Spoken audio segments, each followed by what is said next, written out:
مشاهدينا الأكارم، السلام عليكم ورحمة الله. نشرة الأخبار نقدمها من الفضائيات الإريترية، نستهلها بالعناوين.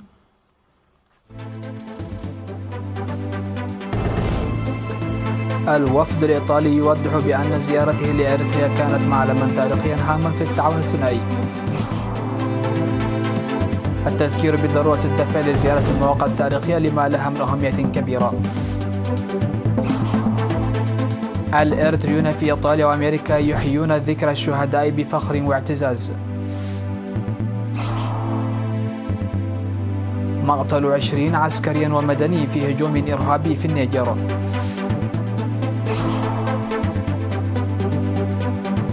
انطلاق مفاوضات انضمام أوكرانيا إلى الاتحاد الأوروبي.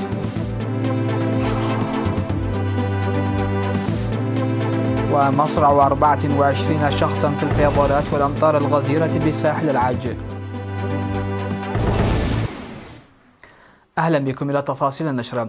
قام الوفد الإيطالي الخاص الزائر للبلاد برئاسة وزير الأعمال والمنتجات الوطنية أودولفو أورسو رفقة وزير الشؤون الخارجية السيد عثمان صالح بتفقد مرافق التنمية والموارد السياحية في إقليم شمال البحر الأحمر اليوم 26 من يونيو. واستمع الوفد خلال الزيارة إلى شرح مفصل من المدير العام لهيئة الموانئ الإريترية السيد داويد منجستاب حول مجمل أنشطة الميناء وخدماته، فضلا عن التقدم المحرز في أعمال توسعة الميناء والمستوى الذي بلغه، بالإضافة إلى الخطط المستقبلية. كما قام الوفد الإيطالي بزيارة جزيرة داسي وطبيعتها الخلابة. وكان في استقبال الوفد الإيطالي الذي وصل مطار مصوع الدولي في ساعات الصباح مسؤولون من بينهم حاكم إقليم شمال البحر الأحمر السيد أسمرة أبرهة والمدراء التنفيذيين لشركات التصنيع.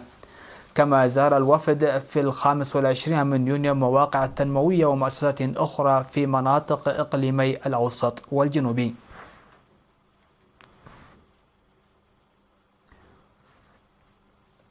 من جهة أخرى، أوضح الوفد الإيطالي الزائر للبلاد برئاسة وزير الأعمال والمنتجات الوطنية أودولفو أورسو أن زيارته لإريتريا واجتماعاته مع الرئيس السياس أفورقي ومسؤولين آخرين تمثل مرحلة تاريخية هامة في التعاون الثنائي. وقال الوزير أودولفو لوكالة أنباء إيرنا أن الوفد الخاص الذي يرأسه يضم مدراء تنفيذيين وخبراء من الشركات الإيطالية في مجالات البنية التحتية والموانئ والمطارات والطرق والسكك الحديدية والطاقة المتجددة والزراعة والثروة الحيوانية والقطاعات الطبية والصيدلانية، وقد أجريت محادثات معمقة وزيارة شاملة تعطي الصورة الجيدة التي تعكس رغبة الجانبين في بناء تعاون اقتصادي حقيقي وتعاون فعال في هذه المجالات. وفي قطاع الصحة عامة وخدمات المستشفيات خاصة، ذكر بأن المباحثات ركزت على تطوير الخدمات الصحية بربط المستشفيات في أسمرة ومصوع بمستشفى حديث في روما، وإنتاج الأدوية ذات المنشأ الإيطالي في إريتريا، وتنمية الموارد البشرية المهنية ونقل التقنية الحديثة.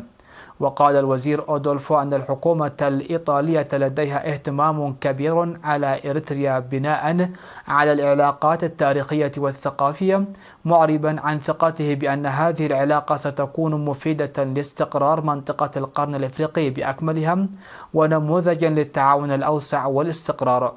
تجدر الإشارة إلى أن الوفد الإيطالي الخاص برئاسة وزير الأعمال والمنتجات الوطنية أودولفو أورسو قام بعد لقائه الرئيس السياس أفورقي يوم 24 من يونيو بزيارة المواقع والمؤسسات التنموية يوم 25 من يونيو في الإقليمين الأوسط والجنوبي. حث ضباط شرطة مديرية الدرقيح المؤسسات للدفع بقوة للزيارات المنتظمة إلى المواقع التاريخية لما لها من مساهمة كبيرة في رفع مستوى الوعي والمعرفة لدى الشباب. ودعا ضباط الشرطة الذين زاروا مناطق قحيتو التاريخية والأثرية في 24 من يونيو إلى تنظيم زيارات فاعلة إلى مواقع مختلفة من إريتريا، حيث توجد متاحف مفتوحة في مناطق مختلفة من إريتريا. وقال السائحون الذين زاروا المنطقة إنهم شاهدوا آثارا وبقايا قديمة وسد سافرة الذي يزيد عمره عن 2000 عام وأعمدة قديمة ومقابر مصرية وغيرها. معبرين عن إعجابهم لمشاهدتهم المعالم السياحية التي كانوا يعرفونها عبر التعاليم والقصص والروايات. وقال قائد مركز الشرطة المديرية النقيب كيدان الفتوي إن هناك فوائد مضاعفة للشباب لزيارة المواقع التاريخية والمواقع البطولية إلى جانب عملهم. وشكر ضابط المباحث الجنائية هبتوم كحسو والشابة مسارة كفلي منظمي الزيارة. تم إطلاق المشاركين في الزيارة من قبل المتخصصين على محتوى وتاريخ وأهمية المنطقة وتراثها. أحيا الإريتريون الذين يعيشون في مختلف المدن الإيطالية وكذلك في أتلانتا والمنطقة المحيطة بها وفينيكس بالولايات المتحدة الأمريكية أحيوا ذكرى الشهداء الأبرار تحت شعار البلاد في ذكرى الفخر. وقال المشاركون في فعاليات إحياء الذكرى المنتظمة في 26 من يونيو التي أقيمت في 18 مدينة إيطالية وشهدت أنشطة موسعة تمثلت في إضاءة الشموع ومسيرات وعروض فنية، إن 20 من يونيو هو يوم عظيم يذكرنا بالحفاظ على أمانة شهدائنا وتجديد التزامنا والسير على خطاهم. وتبرعوا بحوالي 43,600 يورو و50 جنيها استرلينيا لصندوق أمانة الشهداء، وتعهدوا بمبلغ 6,440 يورو و100 دولار.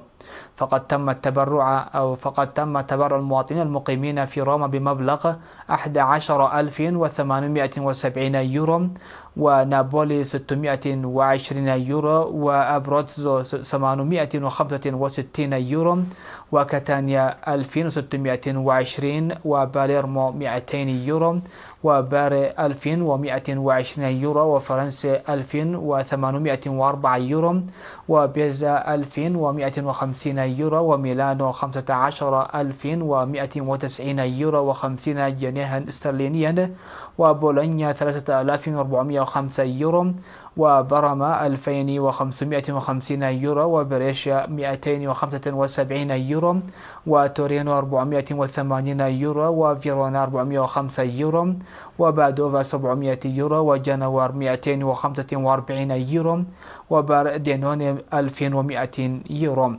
وفي الوقت نفسه تبرع الإريتريون الذين يعيشون في أتلانتا والمناطق المحيطة بها بمبلغ 31,356 دولارا أمريكيا لدعم أسر الشهداء في حفل أقيم في 20 من يونيو.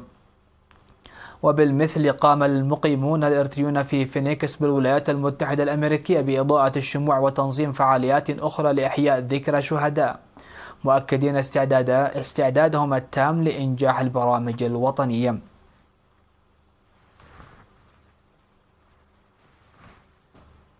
تم التبرع بحوالي 220 ألف نقفة لأسر الشهداء في مديريتي مايمنة وعدخالة في الإقليم الجنوبي.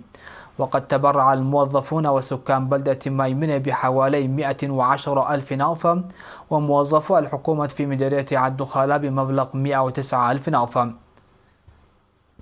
كما قام السكان في مختلف ضواحي مديرية مايمنة بمساعدة أسر الشهداء في الحراثة وصيانة المنازل وتقديم أحد المحسنين الملابس ل50 أسرة شهيد.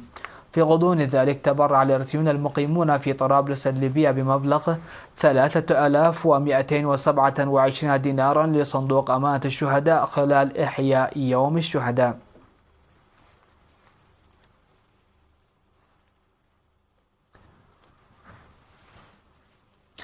مشاهدينا، فاصل قصير من ثم نعود لنوافيكم بالأنباء على الصعيد العالمي.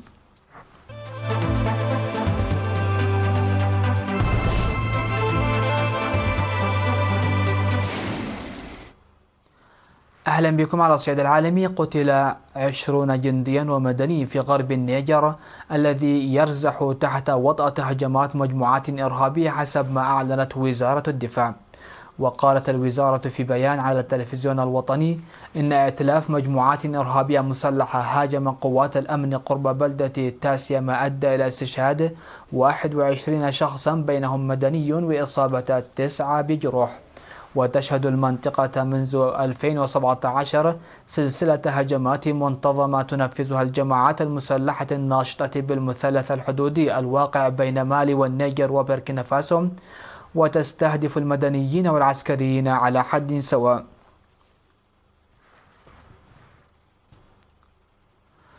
أطلق الاتحاد الأوروبي رسميا المفاوضات الرامية إلى ضم أوكرانيا مما يضعها على مسار طويل نحو العضوية.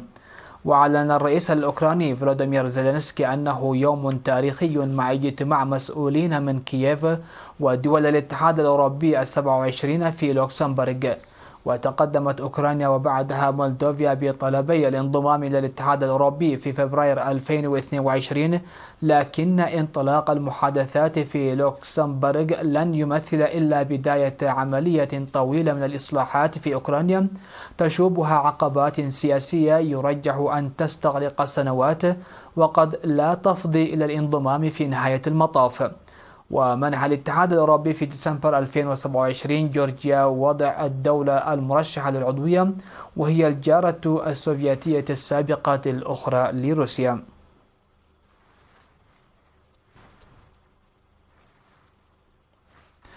أسفرت الفيضانات والانهيارات الأرضية في أبيجان أكبر مدن ساحل العاج عن مقتل 24 شخصا على الأقل بعد أسبوع من الأمطار الغزيرة، أي 4 أضعاف الحجم المعتاد في بعض الحالات حسب ما ذكرت السلطات.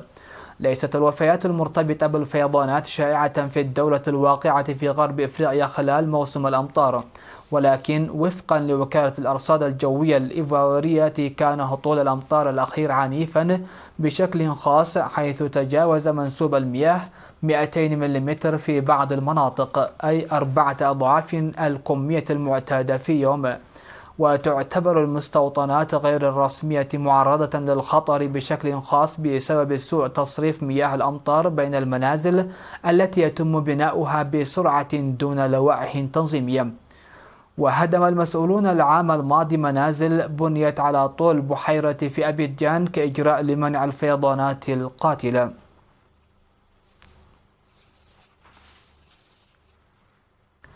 الخبر الأخير في هذه النشرة: التقى الرئيس الصيني شي جين بينغ برئيس الوزراء الفيتنامي فان مينيه تشينه في العاصمة الصينية بكين.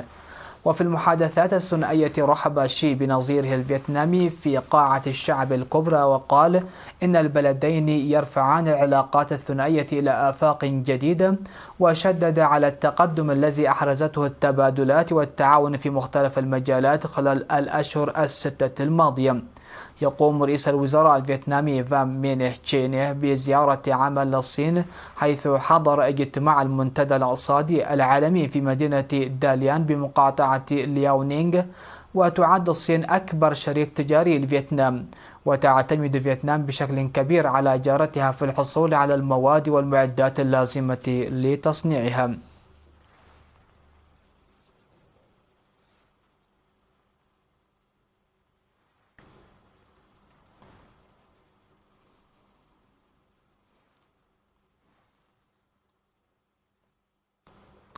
ختاما لنشرة هذا المساء، هذا تذكير بأهم وأبرز العناوين. الوفد الإيطالي يوضح بأن زيارته لإريتريا كانت معلما تاريخيا هاما في التعاون الثنائي. التذكير بضرورة الدفع لزيارة المواقع التاريخية لما لها من أهمية كبيرة. الإريتريون في إيطاليا وأمريكا يحيون ذكرى الشهداء بفخر واعتزاز. مقتل 20 عسكريا ومدني في هجوم إرهابي في النيجر.